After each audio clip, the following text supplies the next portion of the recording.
اگر تم اس شک میں مبتلا ہو کہ اللہ تمہاری کہانی کو ادھورا چھوڑ دے گا، تمہارے آنسوؤں کو ضائع کر دے گا، تمہاری نیند سے خالی راتوں اور اس کے سامنے گڑ گڑا کر مانگتے ہوئے ہاتھوں کی لاج نہیں رکھے گا، تو سنو، یہ درد جو تم سہ رہے ہو، یہ آنسو جو تم بہا رہے ہو، یہ نیند سے خالی آنکھیں جو کسی خوف میں جاگتی ہیں، انہیں تسلی دے دو، کیونکہ اب اس درد کا اختتام ہونا ہے۔ اللہ کا فرمان تو آ چکا ہے کہ یقیناً اس دشواری کے ساتھ آسانی بھی ہے۔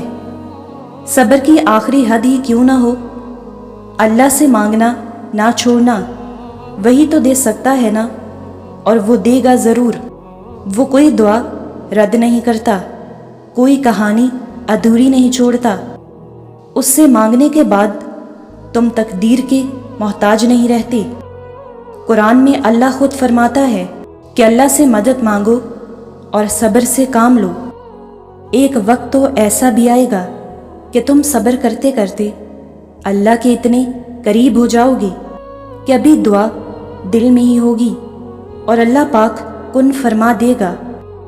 اللہ نے دیکھا ہے تمہیں ہر مشکل مرحلے سے گزرتے ہوئے، تمہارے صبر کو ٹوٹتے ہوئے، تمہیں اکیلے میں سسکتے ہوئے، سنی ہے تمہارے اندر کی چیخیں اس نے، سمجھا ہے تمہاری خاموشی میں چھپے درد کو، تمہارے بہتے ہوئے آنسوؤں میں تمہارے دل کی ساری باتوں کو پڑھ لیا ہے اس نے۔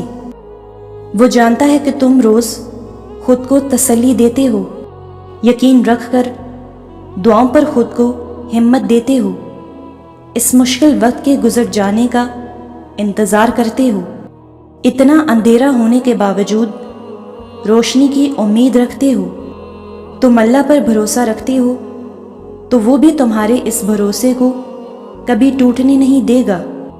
تم نے جو امیدیں لگا رکھی ہیں اس سے، وہ انہیں ٹوٹنے نہیں دے گا۔ جان لو کہ جس کی تخلیق ہو تم، وہ تمہیں کبھی تنہا نہیں چھوڑتا، بہت خیال ہے اسے تمہارا، بہت محبت ہے تم سے، اور وہ کافی ہے تمہارے لیے۔ جو دیتے نہیں تھکتا، اس سے مانگتے تھک جاتے ہو، کیوں محدود کر لیا ہے اپنی دعاؤں کو؟ اللہ کے خزانوں میں کوئی کمی ہے کیا؟ بے فکر کیوں نہیں ہو جاتے اپنے سارے معاملے اس کے سپرد کر کے؟ اس نے سنبھالا تھا نا ماں کے پیٹ میں، کیا تھا نا تمہارے لیے سارا انتظام، بنا کر تمہاری ماں کو وسیلہ، تمہاری ہر ضرورت کو پورا کیا تھا نا، تو اب بھی وہ تمہارے لیے وسیلے بنا سکتا ہے، تمہیں اب بھی سنبھال سکتا ہے۔ جب بغیر کہے ہی سب کچھ پورا کر سکتا ہے تو کہنے کے بعد انکار کر ہی نہیں سکتا۔ خالق ہے وہ تمہارا، بے یار و مددگار کیسے چھوڑ دے گا؟ وہ اپنا بہترین لکھا نصیب بھی تمہاری دعاؤں کی خاطر بدل دیا کرتا ہے۔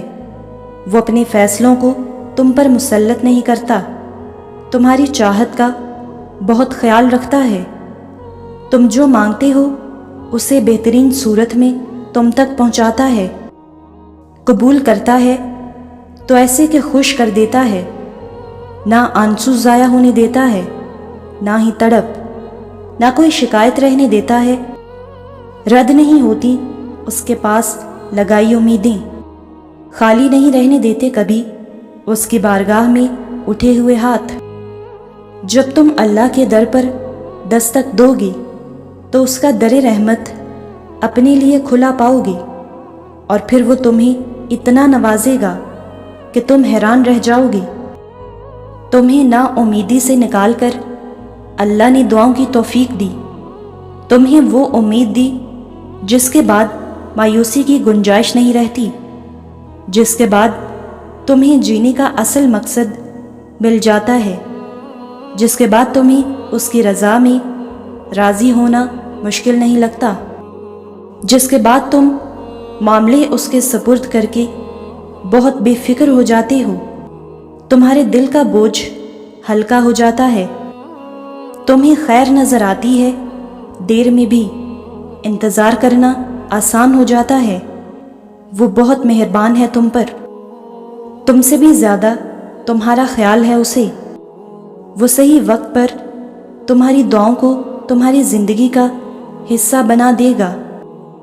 تم بس توکل رکھو، کب کہاں کیسے ملنا ہے یہ اس پر چھوڑ دو۔